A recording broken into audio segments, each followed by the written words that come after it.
Creació, expressió i joc són les premisses sobre les quals s'ha treballat al Matarranya Escena. Es tracta d'un taller que té com a objectiu construir una performance escènica col·lectiva. Este treball es presentarà en el marc del Festival Rural d'Arts Escèniques Matarranya Íntim.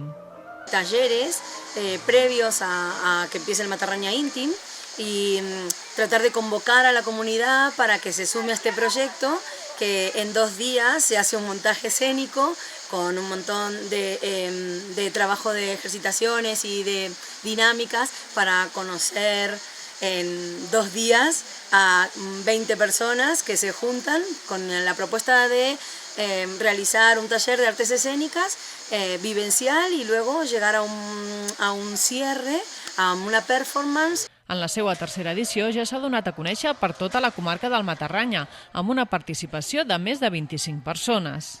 Hay niñas, hay adolescentes, hay hombres, mujeres de diferentes pueblos cercanos que están entregados a generar propuestas y a que nosotros les generemos propuestas de artes escénicas para llegar al objetivo final, que es la performance de cierre de nuestro trabajo. Un Matarranya íntim que arriba a Torredarques els dies 11, 12 i 13 de juliol amb la temàtica de l'hàbitat.